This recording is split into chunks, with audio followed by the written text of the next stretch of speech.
Hey everybody, it's Stove Talk with Matt. This is another episode of This Stove Explained.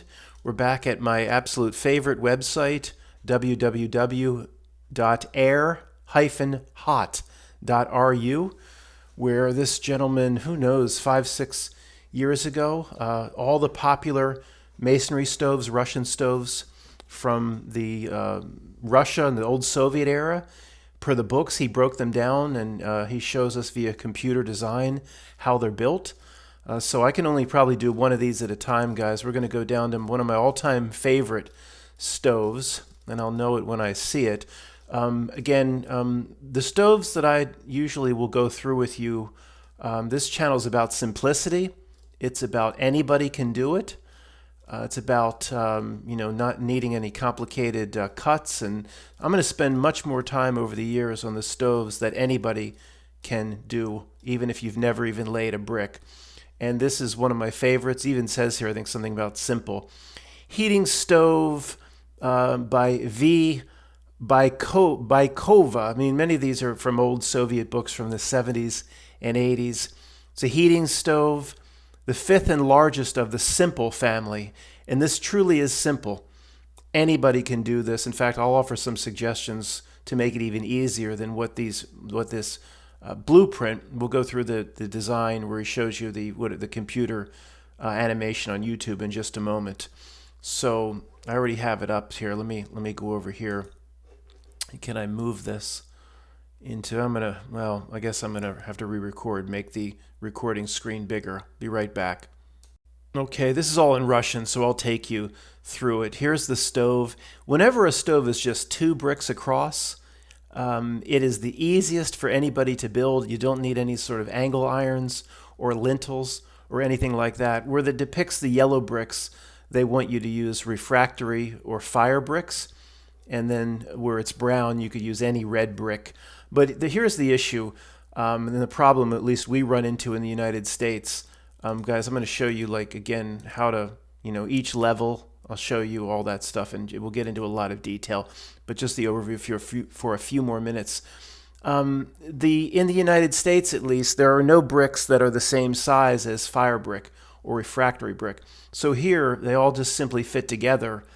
And that is not possible at least in the United States. You'd almost have to, a refractory brick is about $1.05 to $1.10 more than a regular brick. So you'd almost have to do the whole thing in fire brick. And that's fine if you can afford it, because fire brick does absorb heat very well. The other thing that's a little interesting, again, before we get into the details on this stove, and I'll go right to this part that show you the internal guts and how the gases and flame move before we get into the detail layer by layer.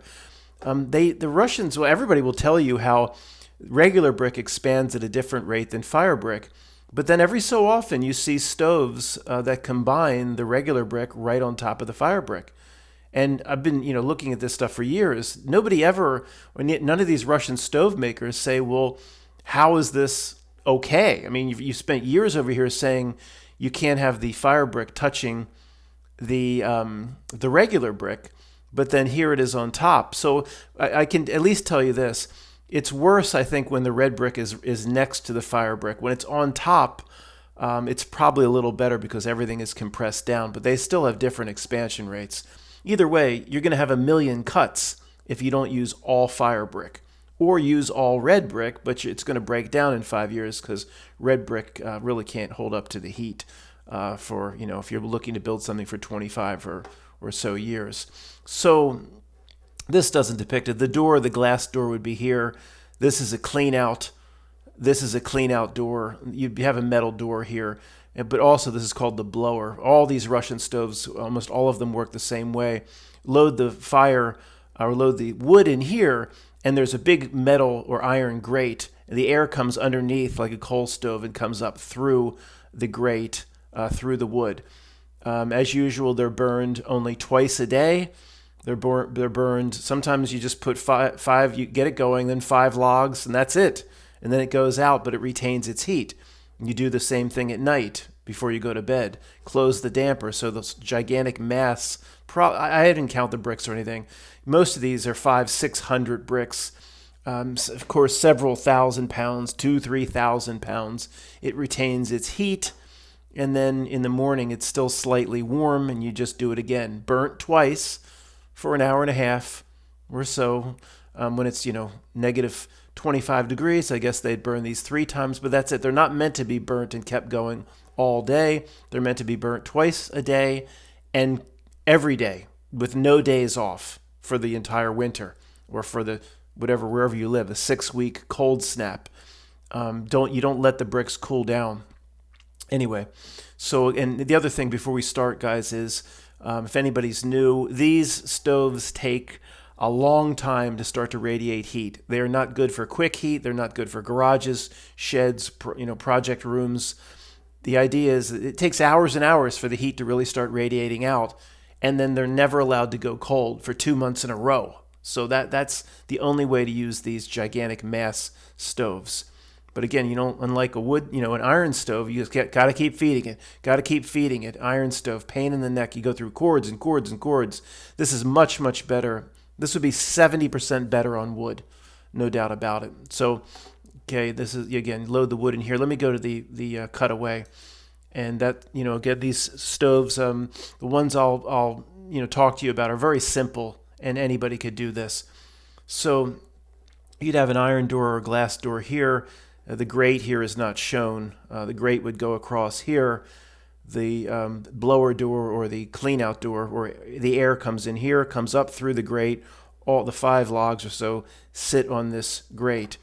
The flame goes up, it blasts against the top roof here, and it's drawn over this hump down underneath a opening here of 2 bricks up into the top bell. And then the bell it has a pretty unique, structure. We'll look at the top bell in detail.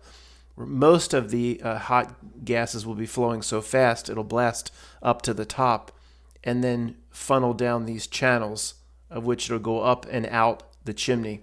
However, there is a 1 brick opening here. The design is very interesting. I actually found a video of somebody in Russia that built this and showed the actual stove. This is open here. And one of the reasons I believe this is open is that, some of the hot gases will quickly turn left and go right out. So, of course, you lose efficiency, et cetera, et cetera. But to me, one of the reasons there's a 1 brick opening is there's no damper in place here to prime the stove or to get it lit initially. I asked a question to the person that did this video, the person in Russian, and he replied to me that this stove is notoriously good for getting draft established quickly. But if there's any problem, you just open this clean out door here. Again, it just shows an opening, but there'd be a little metal door here. You put some newspaper and some sticks. You burn heat up here, up into the chimney. That would go up another 10 feet through the roof, etc. And once you warm this top part of the stove up, the chimney inside the stove, and then warm up your 10 or 12 feet of stovepipe that go out through the roof. Once you warm all this up, then it starts to pull. Then it starts to suck. So you put a little newspaper in here, then it'll just immediately just start pulling. It'll fire, just go right up, boom. And, for a lot of people, depending on how insulated their chimney is, how warm it stays, you might be able to get away with lighting a stove like this without having to prime this part. I have to prime my iron wood stove, so that's another real advantage to this simple design. So the other thing, when we go into the details here, you'll see that, let me back up. If this was a lot of stove designs, Russian stove designs, this would come all the way down and brick would meet brick. So there would be no gases or flame allowed to turn left and go right out. And that is better for the design, of course, for the heating, because you'll get hot gases funneling down each one of these channels and then eventually out. And the idea of putting these channels in really is just to add more mass. You could keep this open as a bell without these bricks, and you'd have the whole concept of people talking about the stratification of gases. Mostly people, it's horse shit, and people really don't know what they're talking about. There's a little bit of that. If you have a gigantic Russian stove or masonry heater with a gigantic bell, you'll get some stratification where the hot gases want to hang out a little bit longer. But this notion, I always talk about this. It's my pet peeve. This notion that the cold gases immediately know to dive down and go out. I mean, horseshit. It again, in a gigantic bell, it would happen to a degree. But again, the reason these channels are here is really, honestly, just add mass. You could have these bricks are out. If you take them out, you will have you will have your hot gases collecting up at the top for a little bit longer. I don't know, they need these, people make it seem like they just hang out up there for a few minutes. It'll just be a few more seconds probably. But either way, it doesn't matter. The more mass you can add, to me, is better. So these channels are better because each one of these bricks is 8 pounds. I mean, do the math. You're adding 120 pounds just in these 3 channels. And most of these stoves, the brick would touch brick, and the gases would not be allowed to turn left here and go right out. But then that makes the stove harder to prime, and maybe you lose a little efficiency. But the ability to light this up and without priming and all that it's a nice trade-off. So is there any other cutaways? No. I don't know why he's speaking in Russian, and I don't know why. He might say in other stoves it goes up and down. It doesn't do this in this stove. It does not go up and down, and this is all completely open down here. He may be saying a common design in Russia. If you had a great, really good chimney, was insulated, or double wall that goes through the roof, and it really pulled, you could think about making it go up and down. And by doing that, you'd bring all these bricks to the bottom. So it'd come down, hit these bricks, have to go up. You could think about doing this to add a channel to keep the hot gases in the upper part longer if you had but that's not what this stove does. I don't know why he's actually saying that. So let's go through the details. All right, let me just use the arrows. The base, the opening at the bottom would be, I don't know if he ever shows the actual clean outdoors. You just create a little, with your bricks, you cut a little lip. It's only 2 bricks across, 1, 2, which with fire brick. Fire brick is 9 inches. It's bigger than red brick. You'd want to build this whole thing with fire brick. Be a little too small with red brick, and again, your stove might not last. So I think if you're going to do this, I think the entire stove needs to be fire brick. It fits together. It's easy for anybody to do. Unless you have a giant wet saw and you can make 150 cuts of regular brick, you can just stack the top with red brick. But it would be thinner because it wouldn't be that this is 9 inches plus 9 inches. The red brick would be 7 whatever plus 7 whatever. But anyway, so you create a little lip here. You put your iron grate on top. So hopefully it'll show the grate. There's no the firebox with the fire brick hasn't been created yet. This is just for the air to come in here and the air to go up through the grate to find the wood that you're going to stack on top here. And of course you have to build this back section as you build this. It's hard to see because the computer design is on an angle, but again I'll go over the basics at the end. Okay, so starting to build the iron grate is going to sit on top this lip here. You see how he made a little lip. The door would be here. The wood would be stacked on top of the grate. That square allows the air to come up. Whenever you see, and if you watch some of these videos, you see these bricks cut on an angle. It's not necessary. It's just not necessary. It doesn't really mean anything. I mean, this was the way, if you're a master stove maker and you can go on a huge wet saw, cut an angled brick, that's nice. Your coals, the idea is so the coals and stuff fall a little more down into the grate. It's not that, if you can't do it, I mean, just use it. Don't worry about it. It doesn't mean anything. So the idea here is, again, guys, right, there's going to be an iron grate here. The wood will burn here and it'll go up, and they're going to build a wall up here. It'll go up, go over this wall, go down underneath a 2 brick gap, and come up. let's see. He's starting. Yeah, there's the firebox. This is refractory brick yellow starting to. The wall he builds is 2 bricks thick. There's no reason for that. There's no. You could build it 1 thick and just have it a little bit shorter. There's no. I want to stress that sometimes you say, oh, this Russian stove maker knows more than you, Matt. Sure. And the person doing this video didn't design this stove. It was designed by somebody in the Soviet Union. Yeah, they know more than me. But I'm just saying you could use 1 brick here. It doesn't make any difference. The idea sometimes is just having an extra, 8 bricks. Say they were 10 pounds each. If you double the wall, that's an extra 80 pounds. There's always a quest to get as much mass as possible. But a lot of these design elements, the stove will still work just fine as long as you keep the basics. And then again, this back wall, wood here. There will be a ceiling here once the brown brick starts again. It'll blast against the ceiling, be pulled probably over a 2 brick opening down this channel. There'll be a two brick opening. With the Russian stoves, it's common to have a 2 brick opening. 1 brick's too small, and then it'll go up this back channel into the second bell.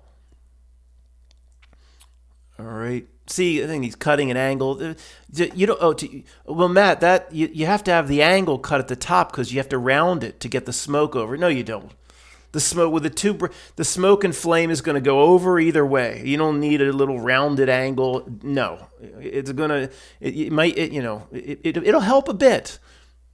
3%. You don't need to do that.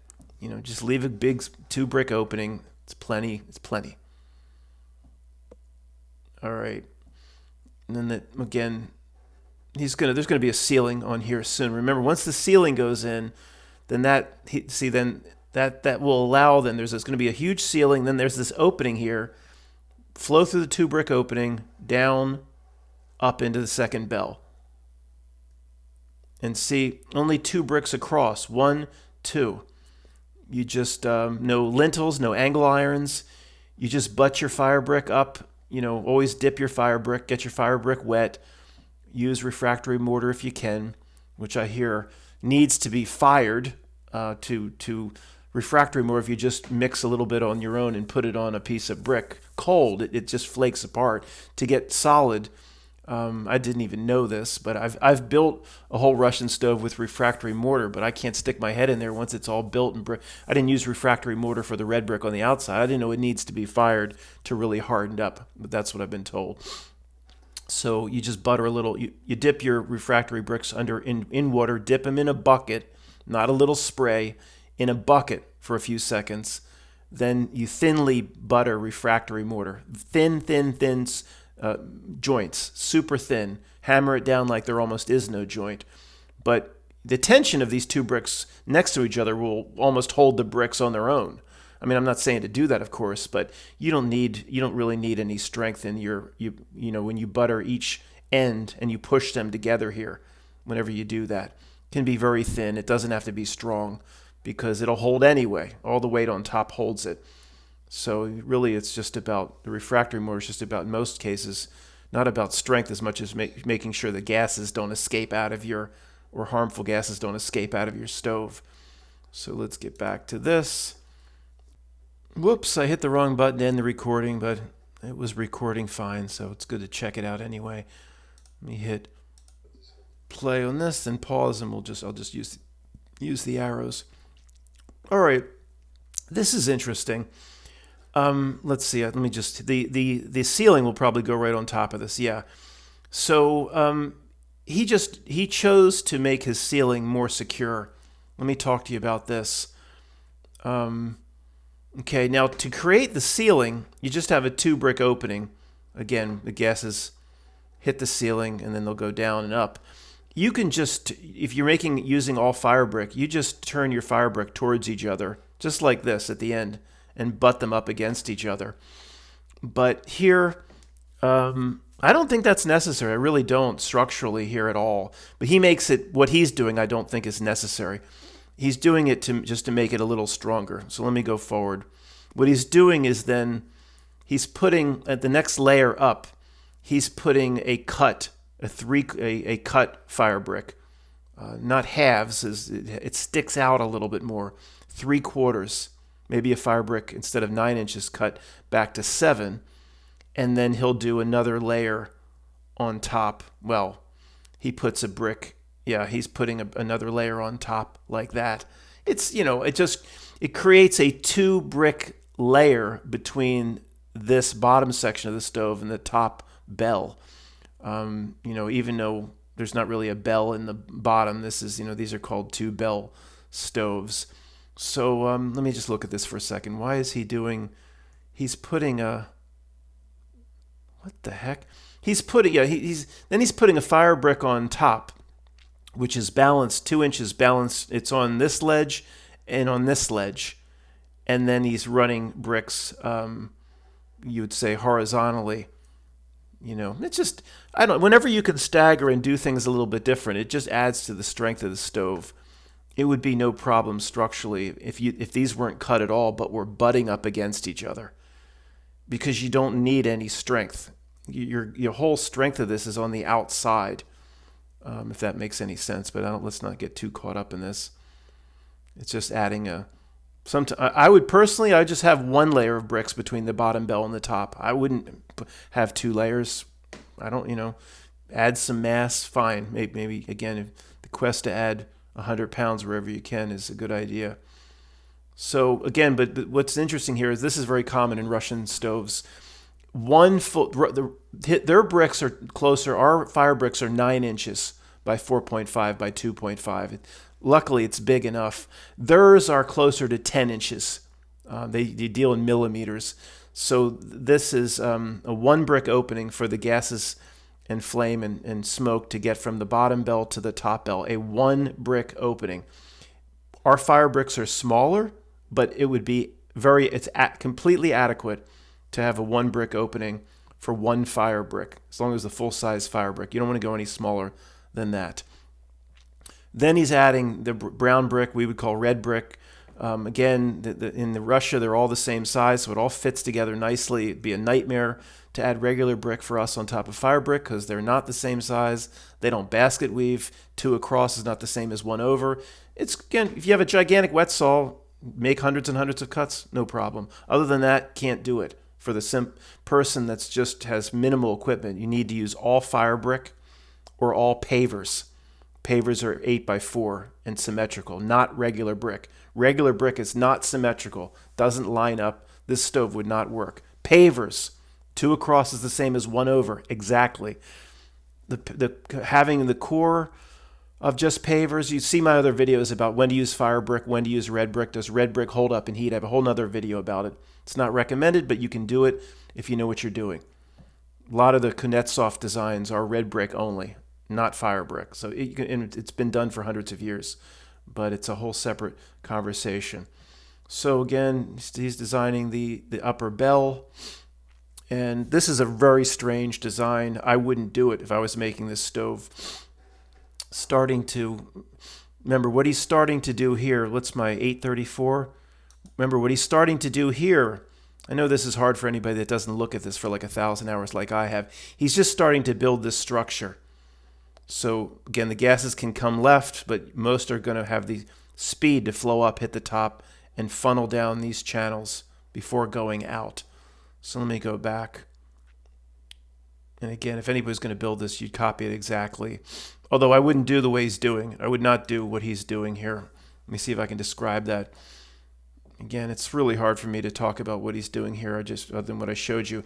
But you can't see, but he's actually, remember, it's a full brick across to remember those channels, those cascading channels down? It's a full brick across and then 1/2 in the middle. And then a full brick across, 1/2 in the middle. So the gases can escape on either side of this half. I'll try to explain that. Just lets gases through a little bit easier. He talked about no need for a damper on this.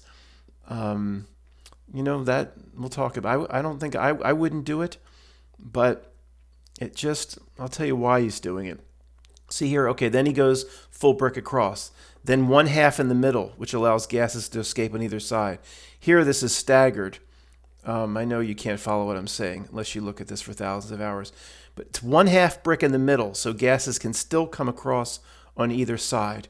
And the reason these don't match up, like the half is here and the full's here, is because remember it's not level. It's this one's 1 brick higher. This one's 1 brick higher. And people have said, well, wouldn't it make sense to shouldn't it be reversed to have it go high here and then lower? But all the Russians do it this way. They know what they're doing. The lowest is the gases come up here. The lowest so this would be what 1, 2, maybe 3 to get across, then 2 to get across, then maybe just 1 to get across. I wouldn't, I probably would allow 2, but I don't know if this is making sense. Let me wrap this up because it's very hard to talk about. Okay, let me go back.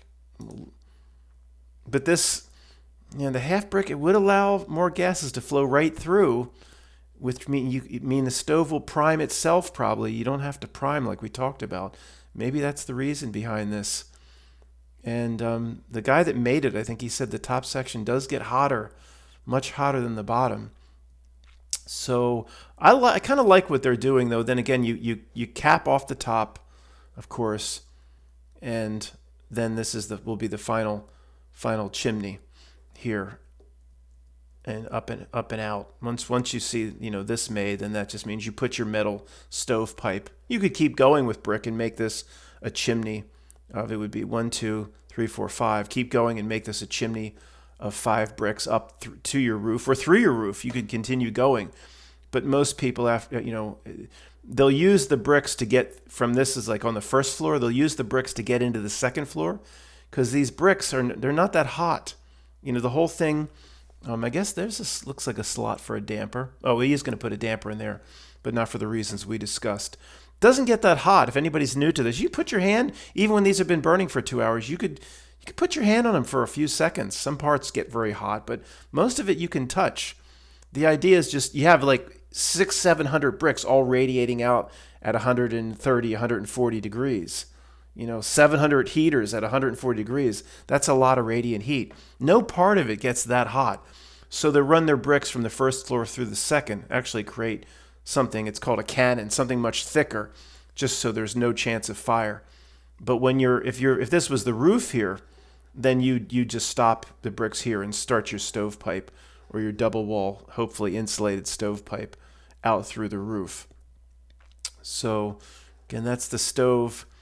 I don't think maybe the principle, why they're so insistent where you can't use red brick next to fire brick, usually where they're insistent on that, they're next to each other. Like one, so maybe it expands left and right a little bit more, and that causes tremendous cracking, where if you put it, it's still not going to be great. You still would get cracking because they expand at different rates. But cracking can be fixed. It wouldn't just like push the whole top of the stove over. So because also all this weight, who knows, 500 pounds, 600 pounds is pushing down on the weight of this fire brick. That might help as well. And all these, the Russian stove makers say, they all crack from time to time. It's no big, you just, most of the mortar here is 3 parts sand to 1 part clay. And then I would add a 1 part lime, something to harden it up a little bit more. It'll crack, that's fine. Every 2 years, just chisel out your cracks and remortar. It's not going to fall over or anything. It's no big deal if it cracks. Just fix it. It's pretty. Your joints are soft. And my advice is small joints. Unless you're some master bricklayer, these stoves become an absolute nightmare for the amateur. If you're not just hammering basically 1 brick down with a tiny little 1/16 of an inch joint. I made mine with big joints. I wasn't a bricklayer, and buttering each brick, level left, level right, level, check it, tap, tap, tap, level, check it, tap, tap, tap, check it, because I'm not a bricklayer. Each brick took forever. The whole stove took me forever, but live and learn. So I love the design. It's only 2 bricks wide. It's simple. Anybody can do it. Again, these stoves are all great stoves. They burn out very quickly. If this fire, you burn the crap out of this. 5 logs hot. And Your coals will settle in down there. You close all your air off. The coals will, not all your air off, but close your air down. The coals will still stay hot for another hour and a half. And this whole thing, if you burn it twice a day, will continuously radiate out a ton of heat, but without any part getting that hot. All right, 3 parts sand, 1 part clay, fire clay. And I like to add 1 part lime. You could, instead of the lime, you could add a half part of type S cement, in my opinion. If your joints are very thin, it hardens it up quickly. It allows you to keep working. If it's just 3 parts sand and 1 part clay, unless you really are an expert, it doesn't harden up real well. It takes a long time to dry out. Everything slides around. And again, if you're putting red brick on top of fire brick needs to be dipped in water. It's very porous, not spray, not a little bit of spray bottle. It's not enough. You have to dip it down. You check your red brick. If your red brick bubbles in water, it's porous. It needs to be dunked or sprayed heavily. Some red brick's very smooth. There's no bubbling. If it's very smooth and there's no bubbling when you put it in a bucket, then you may wet it down extremely, maybe a tiny, tiny bit with a spray bottle. And because the porous fire brick and porous red brick sucks all the moisture out of your mortar, and it screws up your mortar. Thanks. I hope this was helpful to the 1 or 2 people that are going to build this stove.